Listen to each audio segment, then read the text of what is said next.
اعوذ باللہ من الشیطان الرجیم، بسم اللہ الرحمن الرحیم۔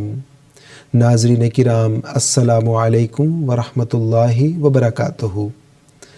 درس از ملفوظات سیدنا حضرت اقدس مسیح موعود علیہ السلام۔ 22 دسمبر 1902 عیسوی، بروز دوشنبہ بوقت ظہر۔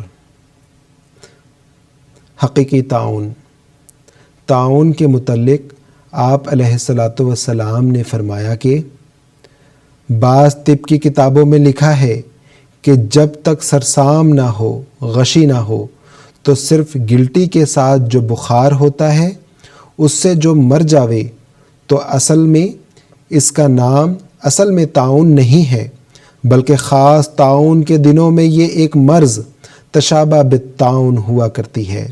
اس سے معلوم ہوتا ہے کہ حقیقی طاعون کا لفظ ایسی موتوں پر نہیں آ سکتا جس میں صرف گلٹی اور بخار ہو اور دوسرے علامات طاعون نہ ہوں۔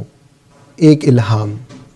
پھر فرمایا کہ گزشتہ شب کو 2 یا 3 بجے یہ الہام ہوا اور بڑے زور کے ساتھ ہوا، یاتی علیک زمن کمثل زمن موسیٰ، اتنے برس سے یہ سلسلہ ہمارا جاری ہے مگر یہ الہام کبھی نہیں ہوا۔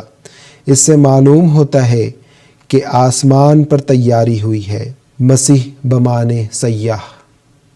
مولویوں کے احادیث پیش کرنے پر فرمایا کہ ان پر ایسا وثوق تو نہیں ہوتا جیسے کلام الہی پر، کیونکہ خواہ کچھ ہی ہو پھر بھی وہ مس انسان سے تو خالی نہیں، مگر خدا تعالیٰ جس کی تنقید کرتا جاوے وہ صحیح ہوتا جاوے گا۔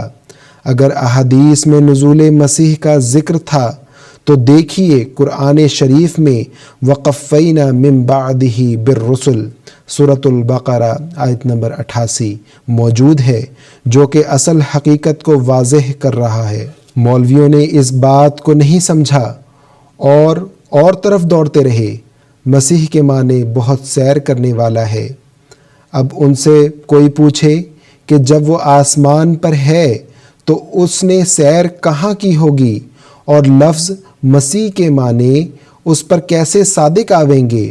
ایک طرف اسے آسمان پر بٹھاتے ہیں، دوسری طرف سیاح کہتے ہیں، تو اس کی سیاحت کا وقت کون سا ہوا؟ بوقت مغرب مسیح بن باب پیدا ہوئے۔ حضرت اقدس کے تشریف لاتے ہی ہمارے مکرم مخدوم ابو سعید عرب صاحب نے، جو رنگون سے آئے ہوئے ہیں، سوال کیا کہ مسیح کی ولادت کے متعلق کیا بات ہے، وہ بن باب کس طرح پیدا ہوئے؟ جس پر حضرت اقدس مسیح موعود علیہ السلام نے جواباً فرمایا، اذا قضا امرا فانما یقول له کن فیکون، سورۃ البقرہ آیت نمبر 118۔ ہم اس بات پر ایمان لاتے ہیں کہ مسیح بن باب پیدا ہوئے، اور قرآن شریف سے یہی ثابت ہے۔ اصل بات یہ ہے کہ حضرت مسیح یہود کے واسطے ایک نشان تھے جو ان کی شامت اعمال سے اس رنگ میں پورا ہوا۔ زبور اور دوسری کتابوں میں لکھا گیا تھا کہ اگر تم نے اپنی عادت کو نہ بگاڑا تو نبوت تم میں رہے گی، مگر خدا تعالیٰ کے علم میں تھا کہ یہ اپنی حالت کو بدل لیں گے اور شرک و بدعت میں گرفتار ہو جائیں گے۔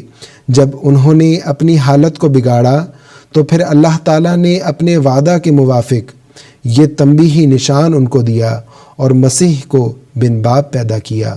ملفوظات حضرت اقدس مسیح موعود علیہ السلام، جلد سوم، صفحہ 453 تا 455۔ وآخر دعوانا ان الحمد للہ رب العالمین۔